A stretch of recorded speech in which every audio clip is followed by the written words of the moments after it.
Oi, família, boa noite, uma noite ótima, maravilhosa para todo mundo, todos vocês, internautas, um abraço, meus queridos.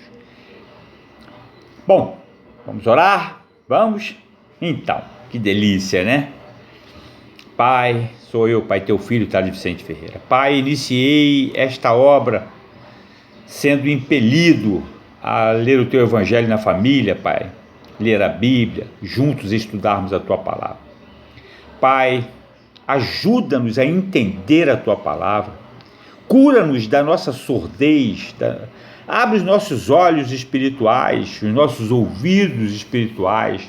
Tenha misericórdia de nós, Pai, porque nós temos muita dificuldade de entendimento e de discernimento da tua palavra. Fala aos nossos corações.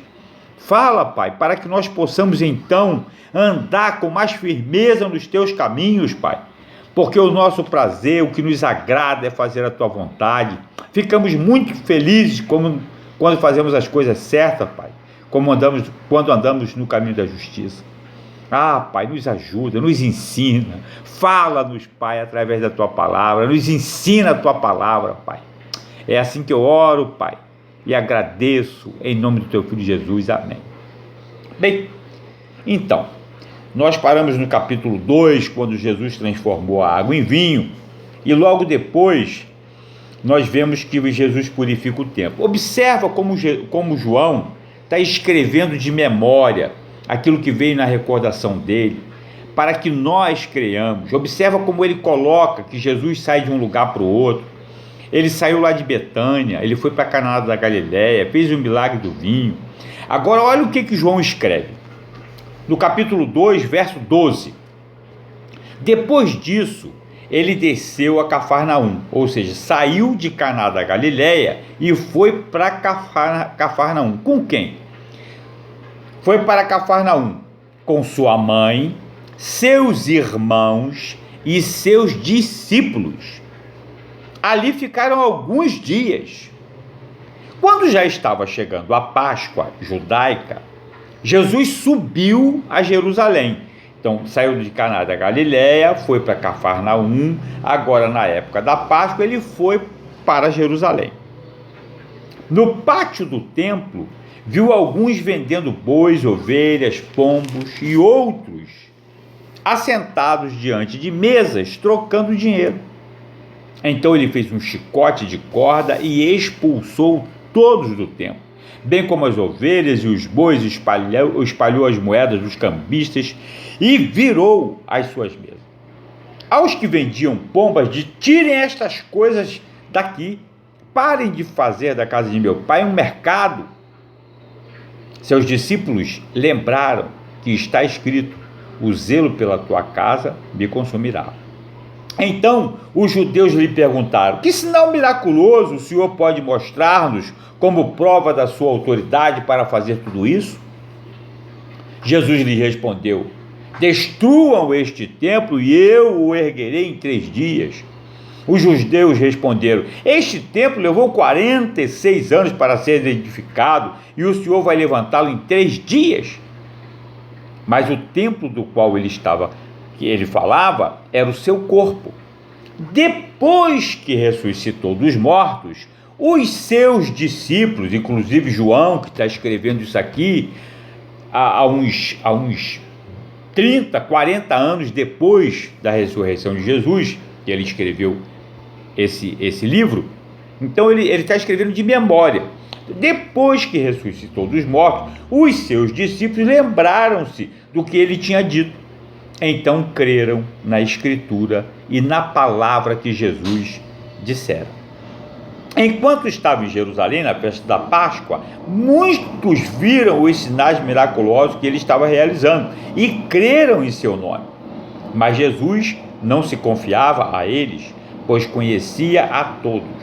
Não precisava que ninguém lhe desse testemunho a respeito do homem, pois ele sabia bem o que havia no homem. Terminamos então o capítulo 2 do livro de João. A gente percebe perfeitamente várias coisas aqui. Primeiro, o sumo sacerdote, naquela época havia duas grandes facções religiosas, não sei se facção é a palavra certa, correta a ser dita, mas dois grandes movimentos religiosos.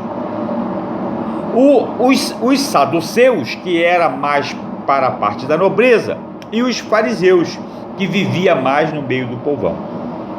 Os saduceus, eles eram mais ligados ao sumo sacerdote. Observa-se que o sumo sacerdote que estava no templo, que era o sumo sacerdote, era eleito pelos romanos, era um cargo político. O sumo sacerdote que deveria estar no templo era João Batista, que estava pregando no deserto. Eu sou a voz daquele Deus que clama no deserto, porque no templo não estava quem deveria estar, ou seja, Deus foi expulso do templo. Então ele levou o sacerdote dele para o deserto. O sacerdote deveria usar uma roupagem especial. João Batista era uma roupagem diferenciada, usava o cinto de couro e pele de camelo, e também deveria comer uma comida diferenciada. Ele comia gafanhoto e mel. E ali no templo era feito um comércio contrário à vontade de Deus, porque o sumo sacerdote, ele vendia os bois para aquelas pessoas que vinham de fora e não traziam os seus animais para sacrifício, que era feito na época da Páscoa, porque naquela época ainda se fazia o sacrifício de animais. Depois que Jesus, o Cordeiro que tira o pecado do mundo, foi sacrificado, não havia mais necessidade de sacrifício. João está escrevendo e ele fala da onde Jesus saiu, para onde Jesus fez, se ele ficou alguns dias naquele outro lugar, os milagres, porque ele estava fazendo muitos sinais miraculosos, muitas pessoas estavam crendo nele. A Bíblia é um livro maravilhoso, não tem erro na Bíblia. O erro é que nós temos dificuldade de entender, de discernir.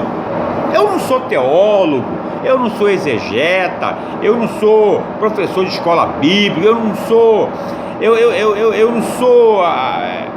nem formado em teologia, não sou pastor. Eu sou uma pessoa igual você, meu irmão, minha irmã, minha família, que aprendeu a ler e escrever. E eu já li tantas vezes a Bíblia, tantas vezes, e agora quando eu leio de uma maneira completamente diferente. Eu sei que um monte de pessoa fala que a Bíblia foi traduzida N vezes, é uma farsa, que é mentira, que não bate uma coisa com a outra, mas quando você lê o testemunho de João, você vai vendo que está tudo certinho, não tem nada errado. Eles próprios, os discípulos, eles próprios, muitas coisas eles só vieram a entender depois que Jesus foi morto e ressuscitou e subiu ao céu, que eles viram Jesus subir ao céu. Esse testemunho que o João está dando, e que eu também estou dando, e dou esse testemunho, que Jesus está vivo, ele vai voltar, ele veio, ele encarnou, ele viveu entre nós, ele cumpriu tudo que estava escrito a respeito dele, ele cumpriu tudo. Quando nós vamos lendo a Bíblia, nós vamos entendendo. Jesus agora no capítulo 3, ele vai ter um encontro com Nicodemos, um mestre da lei. Haviam duas escolas naquela época, Shammai e Hillel. E as crianças, os filhos dos judeus com 5, 6 anos de idade, eles eram colocados nessa escola para aprender o Pentateuco. Os melhores, até os 10 anos, eles tinham de cor o Pentateuco. A elite era selecionada para ficar até os 15, 16 anos, e aí eles começavam a debater com os seus mestres. Paulo foi criado por Gamaliel, um mestre da lei, e Jesus agora, ele vem com uma nova regra. Os fariseus, os mestres da lei ficavam, porque julgo é regra, e Jesus vem com uma regra nova, E eles ficaram completamente perdidos. Jesus vai ter agora no capítulo 3, nós vamos ver depois, uma conversa sensacional com Nicodemos. João Batista estava presente. Ele descreveu essa conversa, ele estava lá, ele viu, ele ouviu, ele presenciou, ele viu a dúvida do Nicodemos, um mestre da lei. Os discípulos de Jesus estavam com ele. Jesus estava ministrando ensinamento, ensinando a regra correta, justa, dada por Deus. A Bíblia é um livro perfeito, maravilhoso, inerrante. Nós é que lemos de maneira errada e deturpamos. Deixa Deus falar para você, deixa Deus te ensinar, meu irmão, minha família, minha irmã, meu sobrinho. Não fica preocupado na tua casa não, deixa Deus trabalhar. Deus vai trabalhar na tua casa. Lê a Bíblia, ora, lê a Bíblia. A obra vai ser feita por Deus na tua casa, na tua família, com teus netos, com os teus primos, com os teus sobrinhos. Tudo vai se acertar. Nós estamos fazendo o evangelho do lar, juntos, na presença de Deus. E Deus é que vai fazer a obra. Obrigado, Pai, muito obrigado, porque eu tenho a oportunidade de estar aqui com a minha família junto, Pai. Internautas, vocês também têm família. Nós estamos juntos num só pensamento. O nosso desejo é aprender a palavra de Deus, é que Deus fale com cada um de nós no íntimo, pessoalmente, e nos explique, e nos ensine, tire nossas dúvidas. Obrigado, Pai, muito obrigado. Eu agradeço em nome do Teu Filho Jesus. Amém. Amém. Um abraço. Eu amo vocês. Um abraço.